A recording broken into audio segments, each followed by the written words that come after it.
بسم الله الرحمن الرحيم. الحمد لله رب العالمين، والصلاة والسلام على نبينا محمد وعلى آله وصحبه أجمعين. مشاهدي الأكارم، سلام الله عليكم ورحمته وبركاته. أهلا وسهلا ومرحبا بكم في حلقة جديدة من برنامجكم سيرة من نور. اليوم سنتحدث عن شهر شعبان، لكون هذا اليوم هو 14 من شهر شعبان لعام 1446. هذا الشهر العظيم المبارك كان النبي صلى الله عليه وسلم يودع فيه بعضا من الأعمال المتميزة، وكأنه ميدان تدريب لشهر رمضان. فكان صلى الله عليه وسلم يكثر فيه من الصيام، حتى يقولون أنه لا يفطر أبدا. وأيضا كان هذا الشهر شهر شعبان تقضي فيه أمهات المؤمنين بعض ما كان عليهن من رمضان السابق لقضاء واجب، فكنا يقضين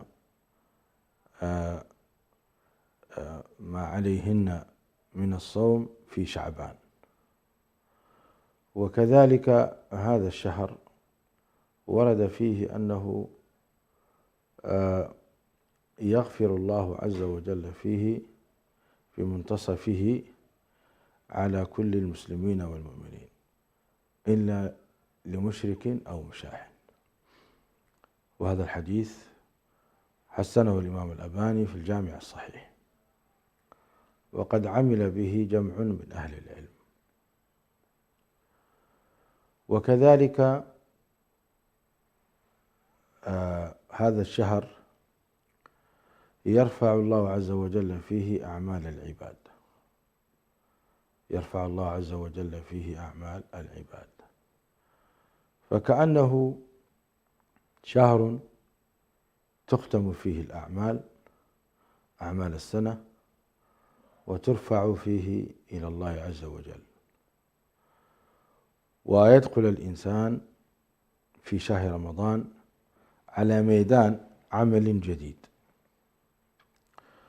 ومن ذلك صوم رمضان، قراءة القرآن والأعمال الصالحة وغيرها.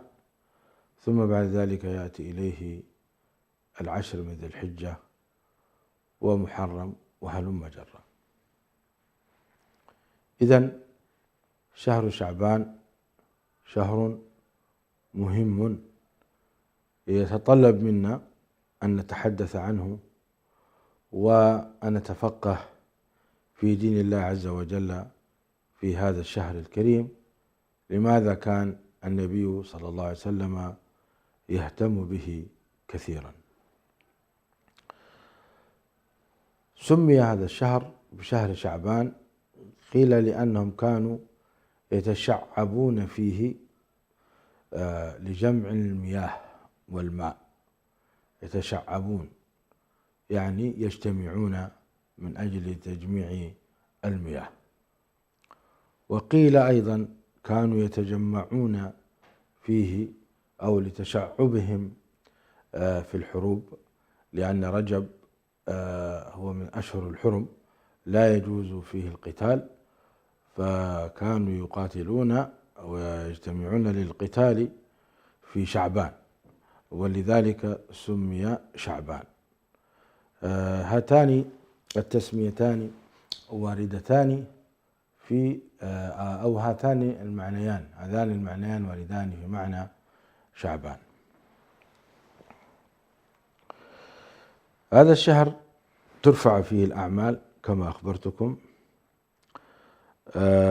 عن أسامة بن زيد رضي الله تعالى عنه قلت: يا رسول الله، لم أرك تصوم شهرا من الشهور ما تصوم من شعبان.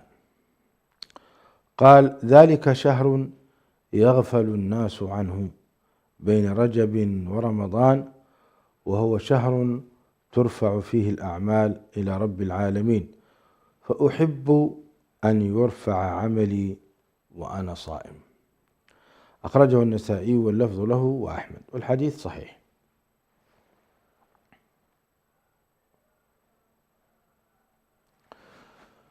أيضا من فضل هذا الشهر كما أخبرتكم أن النبي صلى الله عليه وسلم كان يكثر فيه الصيام، ففي حديث عائشة رضي الله تعالى عنها قالت: كان رسول الله صلى الله عليه وسلم يصوم حتى نقول لا يفطر أو لا يفطر، ويفطر حتى نقول لا يصوم، فما رأيت رسول الله صلى الله عليه وسلم استكمل صيام شهر إلا رمضان، وما رأيته أكثر صياما منه في شعبان. أخرجه البخاري.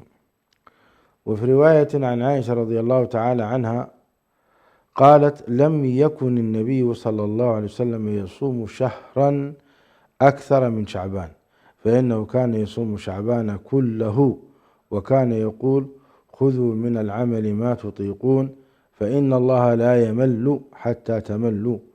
وأحب الصلاة إلى النبي صلى الله عليه وسلم ما دوم عليه وإن قلت، وكان إذا صلى صلاة داوم عليها. أتاني روايتان عن أم عائشة رضي الله عنها وأرضاها تذكر لنا في الحديث الأول أنه كان يصوم غالب شعبان، وفي الحديث الثاني تقول كان يصوم شعبان كله. والذي يترجح والعلم عند الله في التوفيق بين الحديثين أن قصدها يصوم شعبان كله أي غالبيته، لأنه لم يصح عن النبي صلى الله عليه وسلم أنه صام شهرا كاملا قط إلا رمضان، وذلك حتى يميزه بينه وبين النفل، فالفرض هو شهر رمضان، فكان النبي صلى الله عليه وسلم يصوم رمضان كاملا. أما غير رمضان فلم يثبت إلا هذا الحديث، وصرفه العلماء عن ظاهره بقولهم أن المقصود به غالبا. ومن صام شعبان كله ومن عادته أن يصوم يوما ويفطر يوما، أو من عادته أنه يصوم كثيرا فلا حرج، ومن صام شهر محرم أيضا فلا حرج، ولكن السنة والأفضل أنه يتبع هدي رسول الله صلى الله عليه وسلم، لو لم يكن يتم شهرا قط إلا رمضان، وهذا تطمئن إليه النفس ومقنع للغاية. لماذا؟ من أجل الفرق بين صيام الفرض وصيام النافلة. ولما سأل عبد الله بن الزبير عبد الله بن عمرو بن العاص رسول الله صلى الله عليه وسلم عن أفضل الصيام، فقال له: أن تصوم يوما وتفطر يوما، فقال: إني أطيق أكثر من ذلك، فقال: ليس هناك أفضل من ذلك، فهذا هو صيام داود عليه السلام.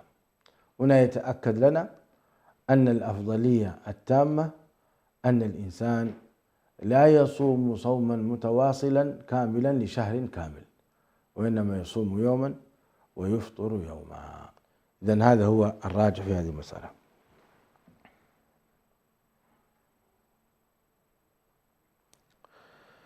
المسألة الرابعة: حكم من كان عليه من أيام قضاء يجب عليه أن يقضيه في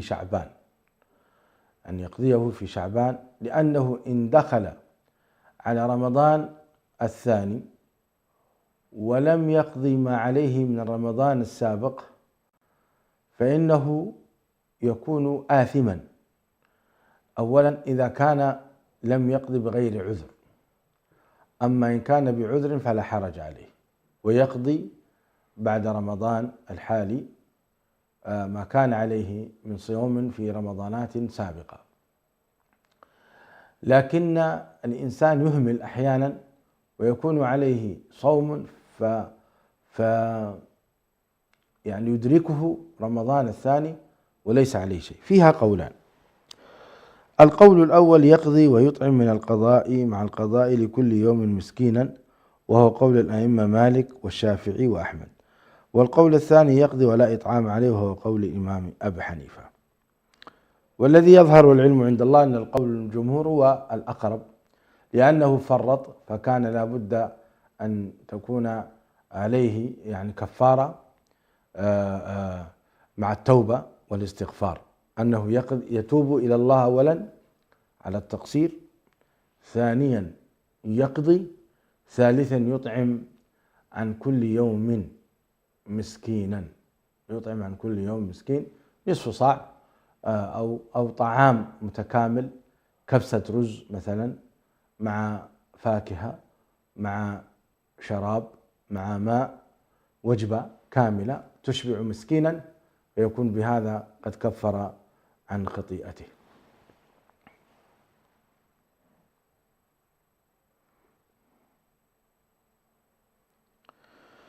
ما الحكمة من صيام شهر شعبان؟ الحكمة من صيام شهر شعبان، أبرز حكمة هي ترويض النفس وتعويدها على الصيام وعلى الطاعة وعلى الاستغفار وقراءة القرآن والإقبال، حتى تستعد لدخول في شهر رمضان المبارك وقد ألفت الطاعة.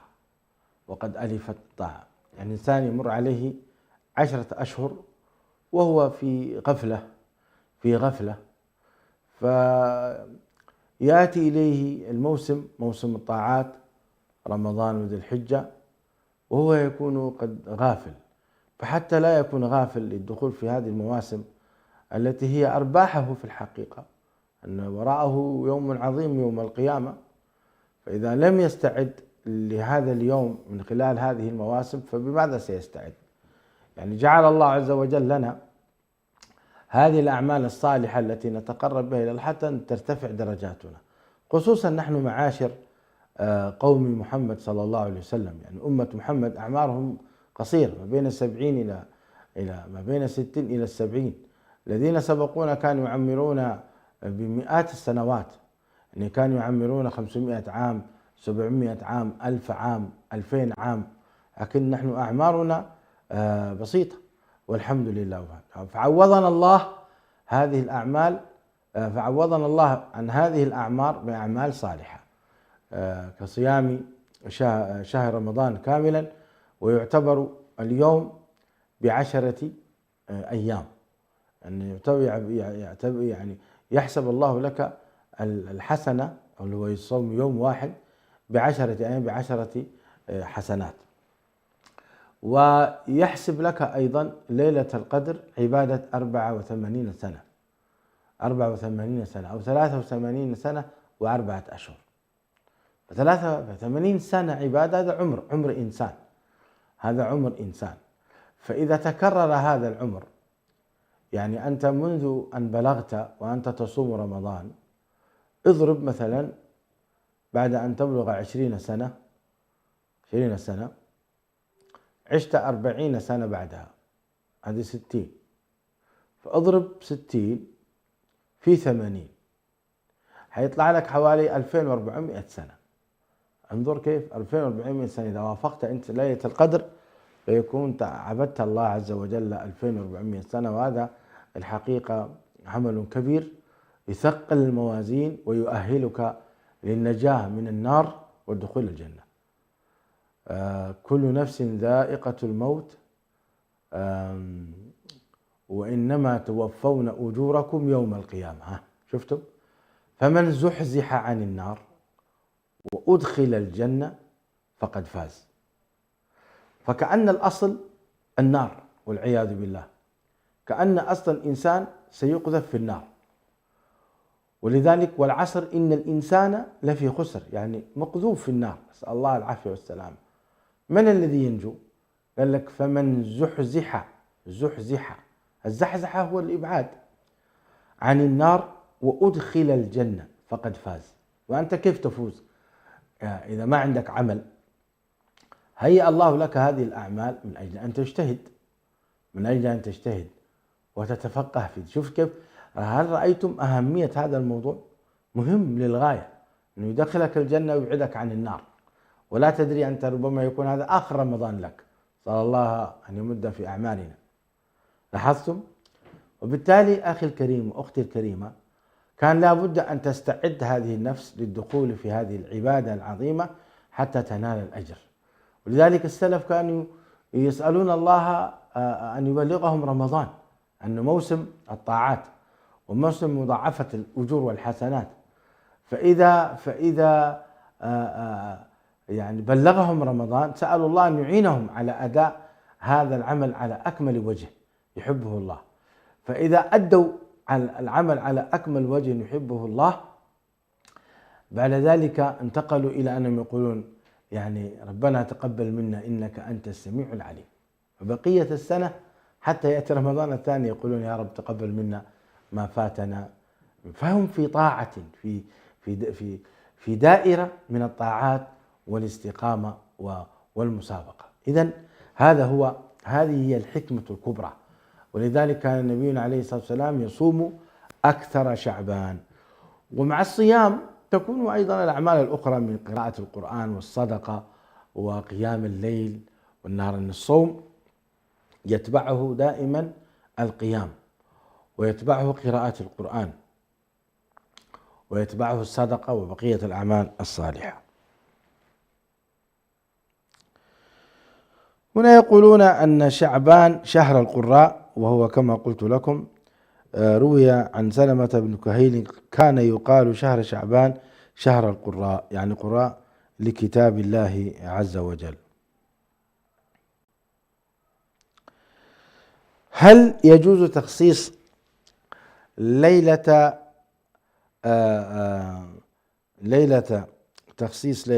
ويوم النصف من شهر شعبان، ليلة النصف من شهر شعبان، هل يجوز أن نخصصها بعمل صالح؟ التحقيق في هذه المسألة أنه لا يجوز، فلم يرد شيء عن رسول الله صلى الله عليه وسلم أنه كان يخص ليلة النصف من شعبان بذكر. وغاية ما ورد في ذلك قال فلقد كان النبي صلى الله عليه وسلم يكثر من الصيام في شهر شعبان. ففي الحديث عن عائشة رضي الله تعالى عنها كان رسول الله صلى الله عليه وسلم يصوم حتى نقول لا يفطر، ويفطر حتى نقول لا يصوم، فما رأيت رسول الله صلى الله عليه وسلم استكمل صيام شهر إلا رمضان، وما رأيته أكثر صياما منه في شعبان. هذا أكثر ما ورد من الأعمال الصالحة في شعبان، أنك تكثر من الصيام ويلحقه من الأعمال الصالحة. ليلة النصف من شعبان لم يرد فيها عمل متميز، فما يقوله بعض المشايخ وبعض الأساتذة غفر الله لنا ولهم أن الإنسان يتفرغ في هذه الليلة من التسبيح والتهليل والتحميد، لم يرد هذا عن النبي عليه السلام ولا عن الصحابة الكرام أنك تخصص ليلة النصف من شعبان، وإنما الذي ورد ما ذكرت لكم من الصيام. البعض يقول أن ليلة النصف من شعبان يقدر فيها الأقدار، ويكون فيها هي أشبه ما تكون كليلة القدر، وهذا كلام غير صحيح وعار عن الصحة تماما.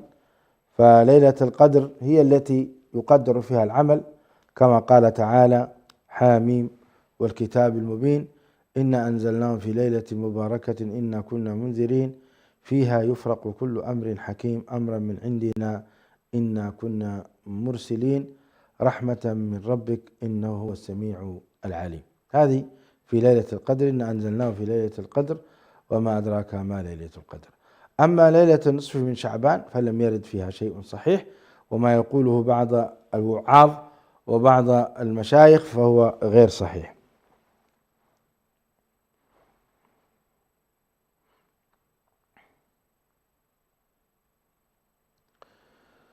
فضل العبادة في وقت الغفلة عظيم، فالنبي عليه السلام كان يصوم شعبان ويقول ذلك يوم يغفل الناس فيه. إن العبادة في وقت الغفلة لها فضل عظيم. ففي الحديث عن أسامة بن زيد رضي الله تعالى عنه قلت يا رسول الله لم أرك تصوم شهرا من الشهور ما تصوم من شعبان. قال ذلك شهر يغفل الناس عنه. ذلك شهر يغفل الناس عنه. والناس بالفعل تغفل عن الأعمال الصالحة في شعبان لكونهم ابتعدوا عن الموسم فترة طويلة. فالموسم وموسم الطاعات ينتهي بخروج ذي الحجة، فيدخل محرم وصفر وربيع أول ربيع ثاني جماد أول جماد ثاني رجب شعبان. فهذه 8 أشهر الناس في غفلة، فإذا دخل رمضان ينتبهون ويعودون إلى ربهم، فتجتمع الغفلة في شهر شعبان. فكان من الشريعة أن شرعت لنا أننا نصوم في شعبان لأن الناس يغفل الناس عنه. في شعبان أيضا هناك عادات سيئة، كان يقوم بعض الناس بإقامة بعض الاحتفالات وتوديع شهر شعبان بحفلة من الطعام والشراب، وهذا أيضا مخالف لهدي النبي صلى الله عليه وآله وسلم.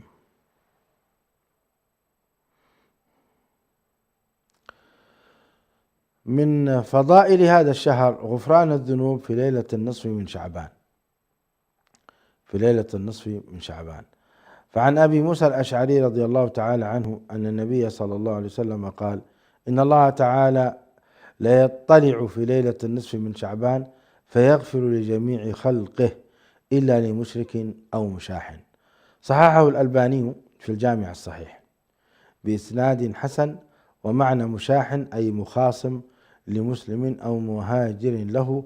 وفي رواية عن أبي ثعلبة الخشني أن النبي صلى الله عليه وسلم قال: إن الله لا يطلع على عباده في ليلة النصف من شعبان فيغفر للمؤمنين ويملي للكافرين ويدع أهل الحقد بحقدهم حتى يدعوه.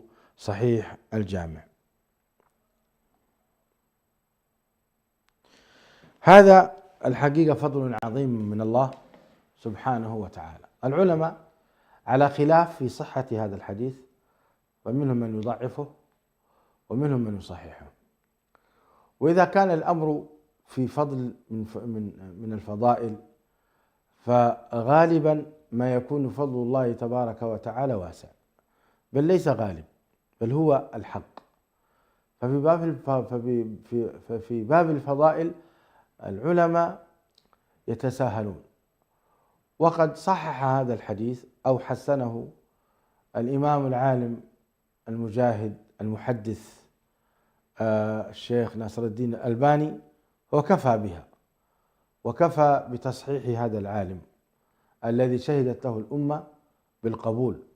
وما من حديث يصححه الألباني إلا وتقبله كافة المراكز البحثية والجامعات والمعاهد وغيرها، فتصحيحه وتحسينه معتبر رحمه الله تعالى رحمة واسعة. هنيئا له بهذا الفضل العظيم. هذا الحديث فيه حث على أن الإنسان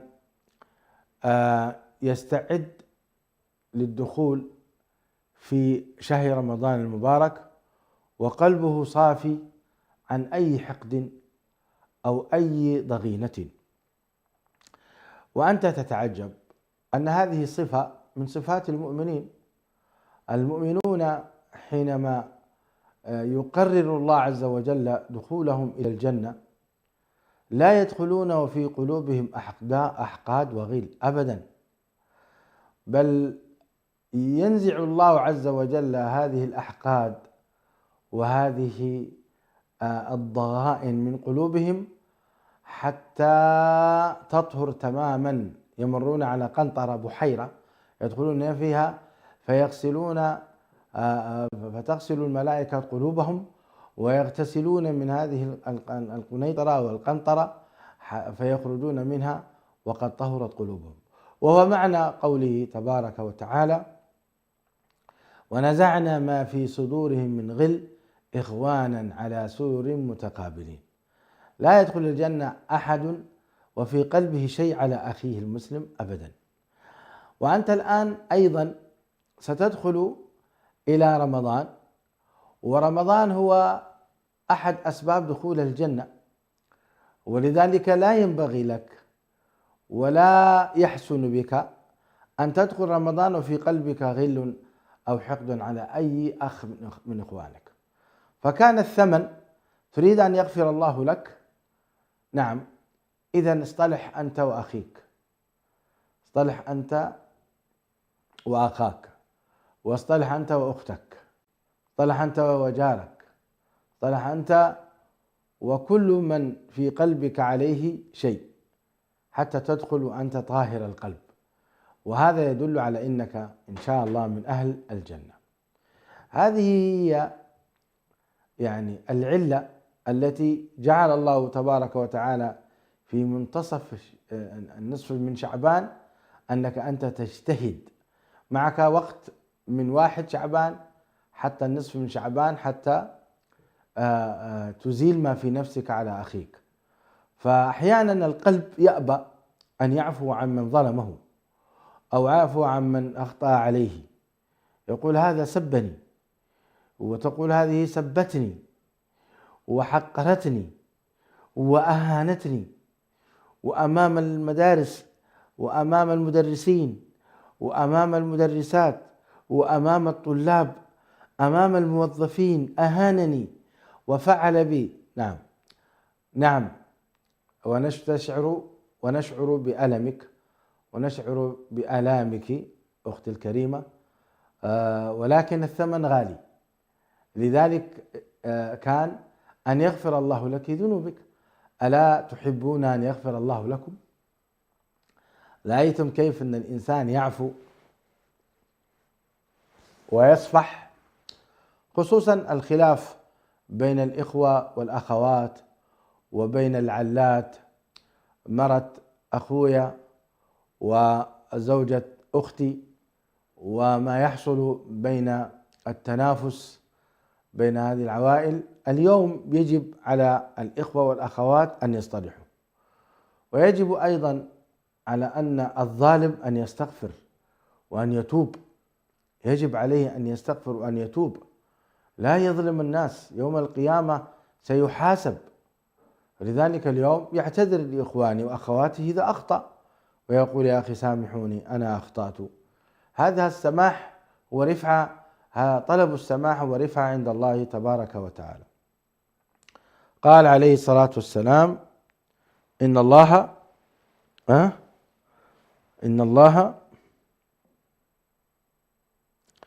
الله تعالى ليطلع في ليلة النصف من شعبان فيغفر لجميع خلقه إلا لمشرك أو مشاحن. فمشرك معروف حتى يكون تائبا من الشرك ويدخل في الإسلام، والمشاحن هو هذا الذي في قلبه ضغينة. فإذا هي فرصة أن نعفو عن إخواننا الذين ظلمونا، وأن نصفي قلوبنا حتى ندخل على طاعة رمضان ونحن بقلوب صافية متحابة. هذا أمر. الأمر الآخر، الأصل في المسلم أصلا أن يكون قلبه طاهرا من الأحقاد ومن الضغائن، الأصل هذا هو فيه. ولذلك لما كان النبي عليه السلام يلقي درسا، فدخل أحد الصحابة وقال من أراد منكم أن ينظر إلى رجل من أهل الجنة فلينظر هذا. الله أكبر الله أكبر، ما أجملها حينما أنت تبشر بالجنة وأنت حي، والله إنها نعمة كبيرة جدا. لاحظتم كيف؟ فالصحابة استغربوا، رأوه فإذا به يقطر ماء الوضوء من لحيته، يقطر ماء الوضوء من لحيته، ومنظره جميل وهو داخل إلى المسجد النبوي الشريف. فأظن عبد الله بن عمرو بن العاص أو عبد الله بن عمر، أنا نسيت، فقال له يا أخي أنا حصل بيني وبين أبي خلاف، أريد أن أنام عندك 3. وقال ويريد أن يعرف يعني أعماله، كيف وصل إلى هذه المرحلة أن النبي صلى الله عليه وسلم يبشره بالجنة وهو حي. أخوة شيء عظيم، نسأل الله تعالى أن يبشرنا في بالجنة ونحن أحياء. اللهم بشرنا بالجنة ونحن أحياء، واغفر لنا ما قدمنا وما أخرنا وما أسررنا وما أعلنا وما أنت أعلم به منا. فلما بات عنده وشاف لم يجد لا كثرة الصيام ولا كثرة الصلاة، ولم يجد شيئا، فأخبره بالحقيقة. قال والله هو الذي رأيت، أنا ما عندي شيء زائد أقدمه من الأعمال الصالحة، غير أني لا أبيت حتى أصفي قلبي من كل الضغائن والأحقاد عن إخوان المسلمين وأعفو عنهم، لا أنام إلا وقد اللهم اغفر لفلان واغفر كل من أخطأوا علي ولاموني، لا أنام حتى كل ليلة. فقال والله هي التي لا نطيق. قال عبد الله بن عمرو بن العاص والله هي التي لا نطيق. من الذي يطيق بالله يعني كل ليلة أنت تعفو عن من سبك؟ أنت تقعد تسبسب فيه وتلعنه وتتكلم عنه والعياذ بالله ربما شهر حتى يبرد قلبك. الشريعة أعطتك 3 ليالي حتى يسكن غضبك. في الحديث الصحيح في البخاري لا يحل لمسلم أن يهجر أخاه فوق 3 يلتقيان فيعرض هذا ويعرض هذا وخيرهم الذي يبدأ بالسلام. فأعطتك الشريعة 3 ليالي حتى يبرد، بعد 3 ليالي لا يجوز لك، وإلا أنت آثم وأنت مخطئ. اليوم إذا تراكمت عليك الضغائن فعندك فرصة حتى يغفر الله لك أن تعفو في ليلة النصف من شعبان. لا بد أن يأتي ليلة النصف من شعبان وقد أنت عفوت عن الناس وطهر قلبك وطلبت المسامحة والعفو من الجميع. شايف؟ ففي هذه اللحظة أنت تغفر. مسألة مغفرة الذنوب يظن بعضها أنها سهلة، هي ليست سهلة. أن يعفو الله عنك وأن يغفر لك، إذا غفر الله لك مرة واحدة فقد غفر لك طول حياتك، فإنه يحميك عن الذنوب والمعاصي حتى يدخلك الجنة. حصل خلاف بين أبي بكر ومصطح بن أثاثة. مصطح تكلم في عرض عائشة واتهمها بالزنا. مصطح هو ابن خالة أبي بكر رضي الله تعالى عنه وأرضاه، وأبو بكر كان ينفق على مصطح، لأن مصطح هذا كان من فقراء المهاجرين الذين هاجروا من مكة إلى المدينة وما كان عنده دخل وكان فقيرا، فكان أبو بكر ينفق عليه، يعني يعطيه مصروف شهري. فلما تكلم عن عائشة غضب عليه أبو بكر وقطع عنه المدد، قطع عنه هذا المصروف الشهري. فأقام النبي صلى الله عليه وسلم الحد على مصطح، ضربه 80 جلدة، لأنه اتهم أمنا عائشة بغير حق، وانساق إلى الإشاعة الباطلة التي أشاعها المنافق عليه من الله ما يستحق عبد الله بن أبي بن سلول. فأقسم أبو بكر أن لا ينفق على مصطح مرة أخرى. وفي الحقيقة لما تشاهد الأمر يعني الحمد لله أن أبا بكر ما تصرف تصرف أكبر من هذا. الذي يتهم عرضك في زوجتك أو في ابنتك أمر خطير. كيف تتهم بنتي يا كذا ويا كذا؟ ومع ذلك ربنا عز وجل قال لأبي بكر ولا يأتل أولو الفضل منكم والسعة. ولا يأتل يعني يحلف ويقسم أن يعطوا المهاجرين والمساكين. سآتي لكم بالآية حتى لا نخطئ فيها. ولا يأتل الفضل منكم والسعة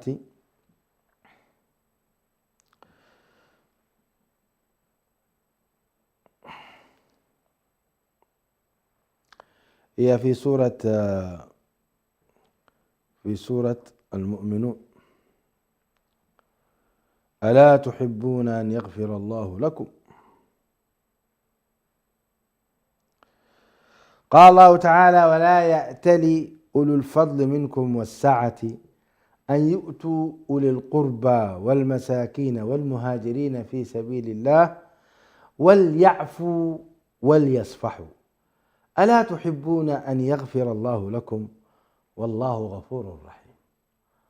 فقال أبو بكر: بلى يا ربنا، بلى يا ربنا، وأعاد النفقة لمصطح بن أثاثة. انظروا إلى هذا الموقف العظيم من الصحابة. أبو بكر يدرك ما معنى المغفرة، يدرك ما معنى، والله عز وجل هنا يقول: ألا تحبون أن يغفر الله لكم. الذي يستغني عن مغفرة الله معناه تنتظره جهنم وبئس المصير. نعم، يقال لك: يا أخي سامح أخاك، أنت في ليلة النصف من شعبان قبل ما يدخل عليك هذه الليلة سامح أخوك، يقول لك: أنا ما أسامحه إلى يوم الدين. أنت إذن تنتظر جهنم وبئس المصير. هذه حماقة وهذا غباء. المفترض تقول: أسأل الله أن يعينني على نفسي حتى أعفو عن أخي، كذا تقول. إذا ما استطعت أن تعفو بقلبك على الأقل تقول: الله يغفر لنا وله، لكن قلبي والله متألم، بس لكن الله يغفر لنا، كذا ممكن يعينك الله. أما تقول والله ما أغفر له ولا أسامحه إلى يوم الدين ولا كذا، يا رجل، يعني يا رب العالمين يقول: ألا تحبون أن يغفر الله لكم؟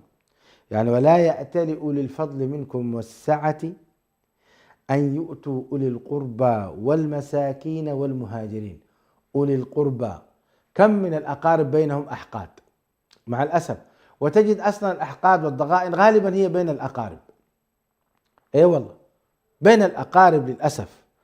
والمساكين والمهاجرين في سبيل الله. ثم وصى ربنا عز وجل: وليعفوا وليصفحوا. اغفر يا أخي، اعفو. ثم أيضا هناك قضية أخرى، هي ليست فقط مغفرة، بل هي درجة رفيعة عند الله. ولمن غفر ولمن صبر وغفر إن ذلك لمن عزم الأمور. سورة الشورى ينبغي علينا أيضا أن نقرأها في هذا الباب، باب المغفرة والعفو وعدم المغفرة والعفو.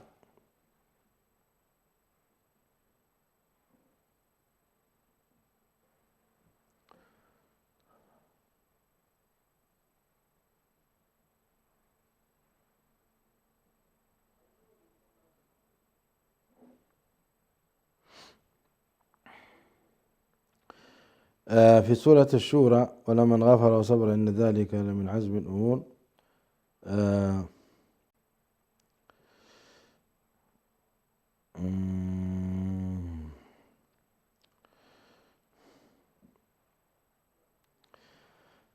لأن فيها تفصيل جميل، وكل كتاب الله جميل، بس فيها جميل في مجال العفو والصفح.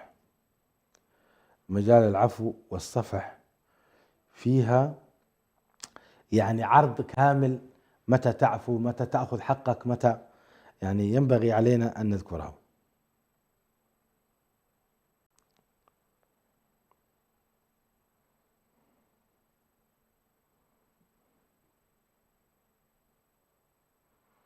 شوف، قال لك: أعوذ بالله من الشيطان الرجيم، فما أوتيتم من شيء فمتاع الحياة الدنيا وما عند الله خير وأبقى للذين آمنوا وعلى ربهم يتوكلون. أو مهد لك، قال لك: وما عند الله خير وأبقى للذين آمنوا وعلى ربهم يتوكلون، مهد لك. ثم قال: والذين يجتنبون كبائر الإثم والفواحش وإذا ما غضبوا هم يغفرون. وإذا ما غضبوا على الناس يعني هم يغفرون. هذا وصف أيضا من أوصاف المؤمنين، وهذا لا يمكن أن يكون إلا الذي يبتعد عن الكبائر. والذين يجتنبون كبائر الإثم والفواحش وإذا ما غضبوا هم يغفرون. والذين استجابوا لربهم وأقاموا الصلاة وأمرهم شورى بينهم ومما رزقناهم ينفقون. هذه صفاتهم. ثم قال لك والذين إذا أصابهم البغي هم ينتصرون، حتى لا تتوهم أنهم ضعاف وأنهم مساكين ودراويش، لا لا، قال لك والذين إذا أصابهم البغي هم ينتصرون، هم ينتصرون، أقوياء، حتى لا تفهم.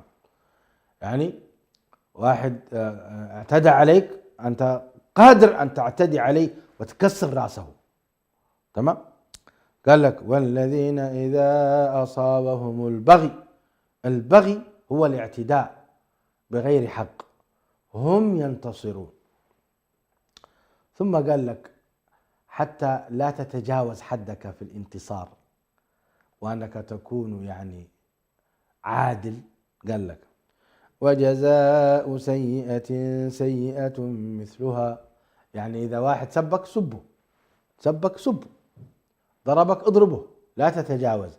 وجزاء سيئة سيئة مثلها، وأفضل من هذا فمن عفا وأصلح فأجره على الله إنه لا يحب الظالمين. شايف هذا الترتيب القرآني البديع؟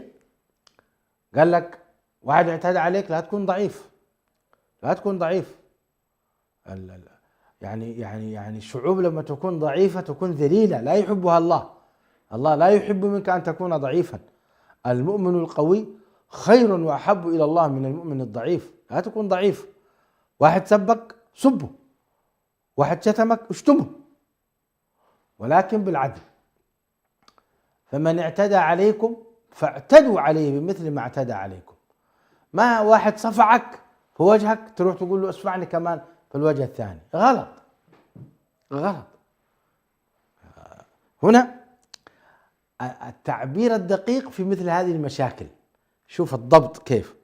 والذين إذا أصابهم البغي هم ينتصرون وجزاء سيئة سيئة مثلها فمن عفا وأصلح فأجره على الله إنه لا يحب الظالمين ولمن انتصر بعد ظلمه فأولئك ما عليهم من سبيل.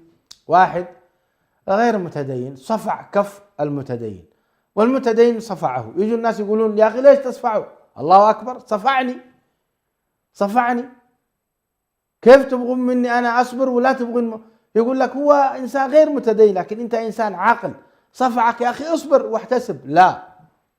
لا، هنا رب العالمين قال لك ولمن انتصر بعد ظلمه، انتصر بعد ظلمه يعني مظلوم، فأولئك ما عليهم من سبيل. نعم، سبك تسبه ما عليهم من سبيل، ضربك تضربه ما عليهم من سبيل. قال لك إنما السبيل على الذين يظلمون الناس ويبغون في الأرض بغير الحق أولئك لهم عذاب أليم. هنا التعدي على الناس بغير حق هذا هو الظلم، وهؤلاء يعني توعدهم الله بعذاب أليم، أن الله سينتقم. إذا الإنسان ما استطاع أن ينتقم فإن الله سينتقم. وإحنا رأينا كيف ينتقم الله عز وجل من الرؤساء ومن الحكام ومن رؤساء القبائل ومن رؤساء الشركات ومن الضباط على من تحتهم ومن العسكر على من تحتهم ومن القوي على الضعيف ومن الغني على الفقير، كيف ينتقم الله عز وجل منهم. لذلك دعوة المظلوم ليس بينها وبين الله حجاب، وعزتي وجلالي لأنصرنك ولو بعد حين. هذا كلام الله عز وجل في الحديث القدسي. قال لك أولئك لهم عذاب أليم ولمن صبر وغفر إن ذلك من عزم الأمور. واحد قتل أخاه قال أنا بعفو يا أخي، خلاص، هذا من عزم الأمور، من الأمور العظيمة الكبيرة التي يقدرها الله ويجعل فيها الأجر والثواب. شايف؟ ولمن صبر وغفر إن ذلك من عزم الأمور. فهذا المقطع من سورة الشورى تفصيل في هذا الباب، سأقرأه عليكم مرة أخرى بالتلاوة. أعوذ بالله السميع العليم من الشيطان الرجيم. فما أوتيتم من شيء فمتاع الحياة الدنيا وما عند الله خير وأبقى للذين آمنوا وعلى ربهم يتوكلون. الذين يجتنبون كبائر الإثم والفواحش وإذا ما غضبوا هم يغفرون. والذين استجابوا لربهم وأقاموا الصلاة وأمرهم شورى بينهم ومما رزقناهم ينفقون. والذين إذا أصابهم البغي هم ينتصرون. وجزاء سيئة سيئة مثلها فمن عفا وأصلح فأجره على الله إنه لا يحب الظالمين. ولمن انتصر بعد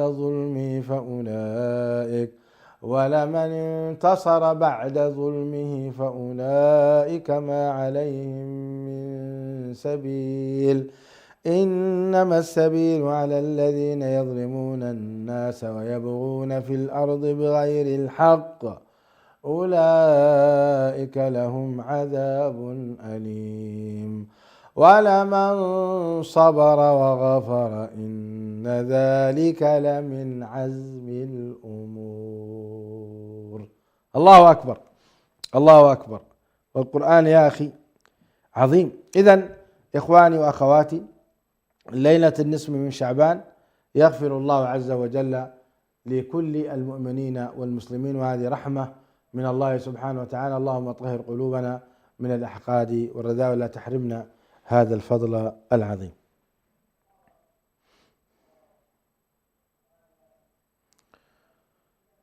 من المسائل المهمة حكم الصيام قبل شهر رمضان بيوم أو يومين. لقد نهى النبي صلى الله عليه وسلم عن الصيام قبل رمضان بيوم أو يومين على وجه الاحتياط وخوفا أن يكون قد دخل شهر رمضان. فقد أخرج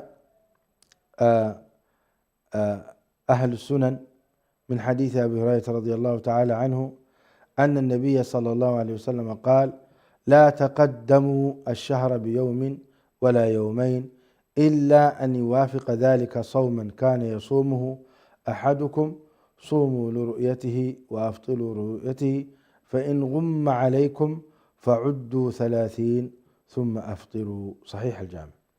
هذا الحديث واضح أنه لا يجوز أن الإنسان يصوم يوم الشك، يعني يأتي صيام يوم 29 أو 30 من شعبان من أجل حتى لا يفوتك رمضان، هذا محرم لا يجوز، نهى النبي صلى الله عليه وسلم عنه. أنت تصوم لرؤيته برؤية عين المجردة. واليوم أجاز المشايخ والعلماء أنه لا بأس أننا أيضا نشاهد الهلال بالميكروسكوب وبالأقمار الصناعية، فلا حرج في ذلك كما قال.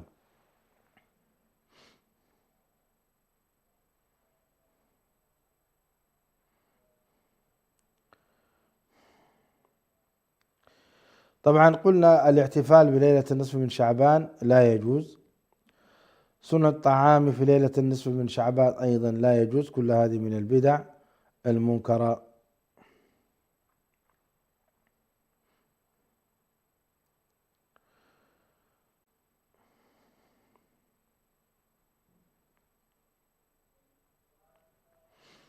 وذكرنا أن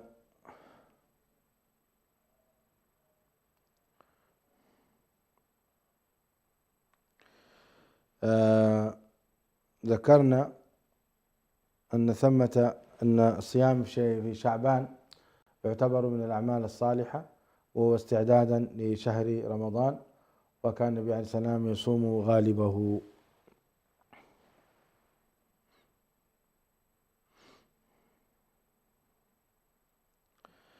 على كل حال هذا غالب ما ينبغي ذكره في مسائل صيام شهر شعبان الذي نوصي به في هذا الشهر: صم قدر المستطاع، صفي قلبك وسامح إخوانك المسلمين قدر المستطاع. احرص على الطاعة ودرب نفسك استعدادا لرمضان قدر المستطاع. اعلم أنه ليس هناك أي عمل يتميز به النصف من شعبان، فكل ما ورد فيه لا يثبت ولا يصح عن النبي صلى الله عليه وسلم. ابتعد عن الحفلات الطعام وتوديع الطعام، فليس هذا من هدي المسلم ولا من آدابه، فإن الإقبال على الطاعة هو من فرص التي يضعها الله عز وجل بين يديك حتى يغفر الله لك، فإن الله تعالى يزين جنته في رمضان، فأنت كن مستعدا بالأعمال الصالحة وبطهارة القلب حتى تكون من أهل الجنة. أسأل الله تبارك وتعالى أن يتقبل منا ومنكم صالح القول والعمل، وأن يبلغنا رمضان ويعنا على صيامه وقيامه. ويجب على الإنسان أيضا أن يتفقه في دين الله، فيدخل في صوم رمضان هو يعلم ذلك حتى ينجو من عذاب الله تبارك وتعالى. وكما قلت لكم، فمن زحزح عن النار وأدخل الجنة فقد فاز. اللهم اجعلنا من الفائزين. سبحانك ربنا وبحمدك، وتبارك اسمك وتعالى جدك ولا إله غيرك. سبحان ربك رب العزة عما يصفون، وسلام على المرسلين، والحمد لله رب العالمين. والسلام عليكم ورحمة الله وبركاته. على نهج الرسول لنا مسير، وعند الله للساعي مصير.